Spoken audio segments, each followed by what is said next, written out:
शाम के बज रहे हैं 6 और मेरी तबीयत अभी भी ठीक नहीं है। तो मैंने यहाँ पर रखा है चाय बनने के लिए और आपा ने दिन में खाना आज बनाए थे ये चने छोले जो बनते हैं ना, ये वो बने। एक सेकेंड, ये देखिए। आपा है ना आलू और छोले जो बनाते हैं ना, बहुत अच्छा बनाते हैं। तो ये बना था खाने में और साथ साथ है ना ये गंवार की भाजी बनी थी। तो चाय के साथ में मैं एक रोटी के साथ ये गंवार की भाजी खाऊंगी। इसमें बनी थी गंवार की भाजी और चाय के साथ साथ है ना, एक सेकेंड, खुल नहीं रहा है, ये मुरमुरा जो मैंने गांव से मंगाई थी। दवा खा खा के ना मेरी तबीयत ठीक नहीं रहती, तो मुंह का स्वाद बहुत ख़राब रहता है। तो मैं इसको मिर्ची के साथ में खाऊंगी और चाय पीऊँगी और एक रोटी और ये खाऊंगी। और बज रहे हैं 6, जो भी होगा पॉसिबल आपसे शेयर करेंगे, ठीक है, बने रहिएगा। तो चाय बन गई थी। चाय के साथ में मैंने थोड़े रस्क रखे, थोड़ा मुरमुरा रखा, मिर्ची रखी और लाई सॉरी चाय सब लेके बैठे खाने के लिए। और इस बीच में कॉल आ गया था ट्यूशन से कि अंशरा को बुखार है, आप आके लेकर जाओ।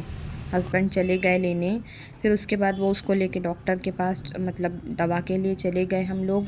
फिर वहाँ से आए तो उसको फ़ीवर बहुत ज़्यादा था, ठंडी लग रही थी। तो मैंने सोचा कि चलो मैं इसको थोड़ा खाना खिला देती हूँ, क्योंकि स्कूल से आके वो ट्यूशन चली गई तो उसने खाना नहीं खाया था। उसके बाद मैं उसको यहाँ पे थोड़ा पैम्पर करते हुए, हंसी मजाक करते हुए मैं उसको खाना खिला रही थी कि बेटा खाना खा लो, उसके बाद दवा पीना है।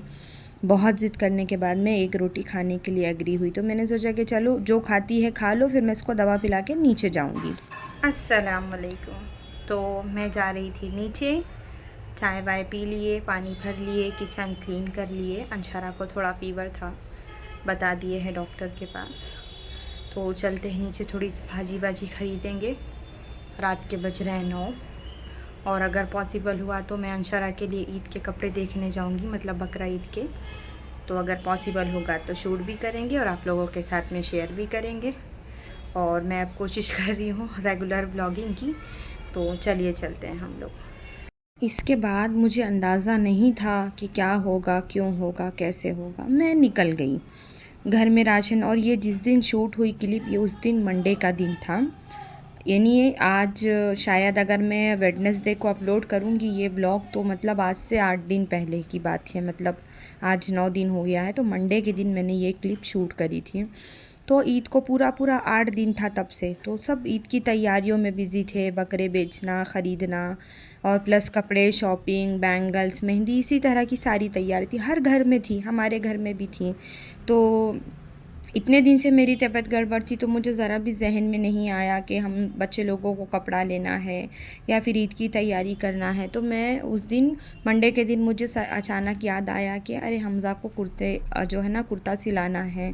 तो मतलब मेरे शौहर बोले कौन स्टिच करके देगा। मैं बोली टेलर है नेबर में, आप पूछो उसको। तो उसने बोला कि ठीक है, वो स्टिच करके दे देगा। तो मेरी भाई की मतलब मेरी जो बहन है छोटी सौलिहा, उसने मुझे हमज़ा के लिए ईदी में भेजे थे कुर्ते के कपड़े वगैरह। तो मैंने सोची मैं वही दे के स्टिच करा दूँगी। तो मैंने बोली कि चलो उसका तो घर में रखा है, मैं टेलर के यहाँ दे दूँगी, पहले मैं जाके अंशरा के लिए कपड़े देखती हूँ, क्योंकि उसको चाहिए कि चुभने वाला ना हो, सोबर हो, ऐसा वैसा। तो मैं गई कपड़े देखने के लिए और 9 बजे ही तो मैं घर से निकली। मैं कपड़े वाले की दुकान में गई, मैंने वहाँ पर बहुत सारे कलेक्शन देखे। मुझे जो पसंद आया मैं वो लेकर आई। जब मैं वो लेकर आई तो वो साइज़ अंशरा को है ना बहुत बड़ा था। तो मैंने बोला कि चलो अब मैं कल जाके इंशाल्लाह मैं एक्सचेंज करके आऊँगी, अब आज रहने देते हैं। तो मैंने यहाँ पर बहुत कुछ देखा, जो पसंद आ रहा था उसमें साइज़ नहीं थी और जो नहीं पसंद आ रहा था उसमें साइज़ेस अवेलेबल थे। घर आने के बाद में देखी तो अंशरा को बुखार चढ़ा था। तो मैंने बोली कि चलो सुबह ट्यूसडे है, सुबह जाऊंगी मैं। लेकिन सुबह होते होते अंशरा का बुखार बहुत ज़्यादा हाई हो गया, मतलब 104 हो गया। तो नेक्स्ट डे मंडे हम लोग, ट्यूसडे को डॉक्टर का अपॉइंटमेंट था। हम लोगों ने अंशरा को जो है ना, उसकी तबीयत बहुत ज़्यादा ख़राब हो गई, एकदम वो बेहोशी की हालत में हो गई। उसको एडमिट करना पड़ गया हॉस्पिटल हम लोगों को। बात सोचे बेहतर होगी, तबीयत बेहतर होगी। डे बाय डे करते करते 5 दिन बीत गए। ये क्लिप जो है ना, अब जो हॉस्पिटल में है, ये अब अंशरा उठने की कंडीशन में है। ये 5वें दिन की क्लिप है, यानी ट्यूसडे को हमने उसको एडमिट किया था। ट्यूसडे, वेडनेसडे, थर्सडे, फ्राइडे, ये सैटरडे की क्लिप है। सुबह मॉर्निंग में मैं उसके लिए इडली लेकर आई थी कि शायद वो खाएगी। बिल्कुल वो खा नहीं रही थी, उसको वॉमिटिंग हो रही थी, कोई भी चीज़ डाइजेस्ट नहीं हो रही थी। फ़ीवर बिल्कुल कम होने का नाम ही नहीं ले रहा था। हम लोग बहुत ज़्यादा परेशान हो गए थे कि मतलब क्या हो रहा है। हॉस्पिटल में रखने के बाद इतने इंजेक्शन, 8 दिन रोज़ उसका डेली ब्लड टेस्ट हुआ है कंटिन्यू। एक दिन ये हाथ से, एक दिन ये हाथ से, और प्लस फ़ीवर 104।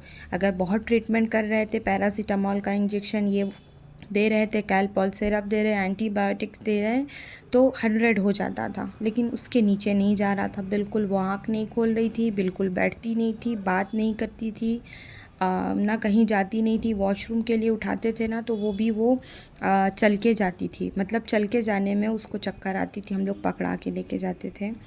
तो कुछ छूट ही नहीं हुआ, कुछ समझ में ही नहीं आ रहा था कि वजह क्या है। बस ये जब थोड़ी अंशारा की तबीयत बेहतर हुई तो मैंने सोचा कि चलिए मैं आप लोगों को भी बताऊंगी।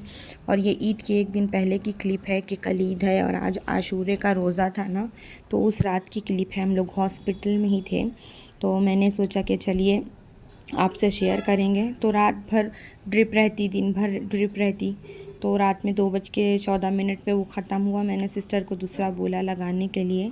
उसके बाद मैं बाहर होटल से मैं लेकर आई थी ये थाली कि शायद अंशरा भी कुछ खाएगी, तो फिर मैंने सहरी किया।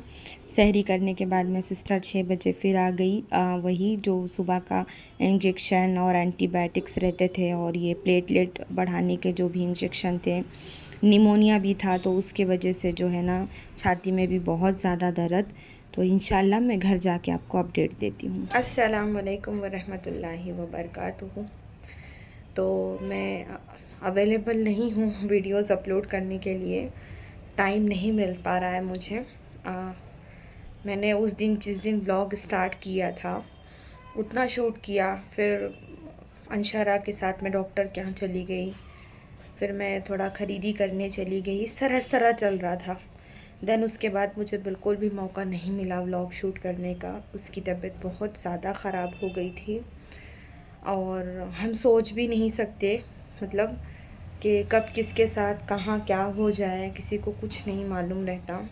बस एक दिन के बुखार में वो इतना ज़्यादा परेशान हो गई, और मैं आपको बताऊं, मैं है ना बहुत ज़्यादा डर गई थी। लेकिन खैर अल्लाह देकर भी आज़माता है और अल्लाह लेकर भी आज़माता है। मैं आप लोगों से एक छोटी सी चीज़ शेयर करना चाहूँगी। आज से 3 साल पहले मेरी बेटी की एक सर्जरी हुई थी, तो वो टाइम पे वो उसकी कंडीशन बहुत ज़्यादा क्रिटिकल हो गई थी। तो जब हम लोग मदरसा जाते थे ना पहले, तो वो टाइम पे हम लोगों ने एक दुआ सीखी थी। जब हमारे प्यारे नबी पाक किसी मुसीबत में आते थे ना, तो वो दुआ पढ़ते थे, या हय्यू या कय्यूम बेरहमती का अस्तगीस। इसको कसरत से पढ़ते थे मुसीबत के वक्त में। तो वो टाइम पे जब वो आईसीयू में थी, सर्जरी हो रही थी, देन उसके बाद वो आईसीयू में थी, तो मैंने उस दुआ को कसरत से पढ़ा। आंसू जा रहे थे मेरे, लेकिन मैंने उस पर बिल्कुल भी तवज्जो नहीं किया, और अपने मतलब जो है ना दिल को मजबूत करके, और बस मैंने वही दुआ कसरत से पढ़ा। हाँ, तकलीफ़ें बहुत आई, बहुत क्रिटिकल हुआ मामला, बहुत काफ़ी बड़ी उसकी सर्जरी प्लान की गई थी। इवन डॉक्टर ने साफ बोल दिया था हम कुछ भी नहीं बोल सकते, लेकिन अल्हम्दुलिल्लाह वो आज माशाल्लाह अच्छी है। इस बार भी सेम सिचुएशन पेश आई कि डेंगू पॉजिटिव और प्लेटलेट बहुत ज़्यादा लो हो गई, प्लस निमोनिया, और कंडीशन बहुत ज़्यादा ख़राब हो गई। एक तो उसकी जान ही ज़्यादा नहीं है, वो बहुत प्रीमेच्योर बेबी है, और उतनी ज़्यादा उसकी है ना इम्यूनिटी अच्छी नहीं है। उसकी बॉडी की ग्रोथ अच्छी है, बट अंदर की जो इम्यूनिटी है ना वो बहुत वीक है। मैंने इस बार भी उसी दुआ को कसरत से पढ़ा, और अल्हम्दुलिल्लाह आज मेरी बेटी जो है ना बेहतरी की तरफ बढ़ रही है। तो बस यही है कि आप लोग भी इस दुआ को कसरत से पढ़िए। कभी भी ज़रूरी नहीं है कि बीमारी का मामला हो, कोई भी परेशानी आप लोगों को पेश आए तो इस दुआ को ज़रूर आज़मा के देखना। और मेरी बेटी के लिए ख़ास दुआ करना, अल्लाह उसको सेहत का मामला करे। इंशाअल्लाह जब मैं अवेलेबल होंगी तो मैं आप लोगों से व्लॉग्स शेयर करूँगी। अभी तो मैं अवेलेबल नहीं हूँ और ना मैं शूट कर पा रही हूँ, तो दुआओं की दरख्वास्त है। मैंने सोचा मैं आप लोगों को अपडेट दे दूँ। बंदे का सोचा हुआ कुछ नहीं होता, जो अल्लाह चाहता है बस वही है। आजमाइश का दौर चल रहा है और हम अल्लाह की आजमाइश पे खरे उतरे, मतलब ये भी बड़ी बात है।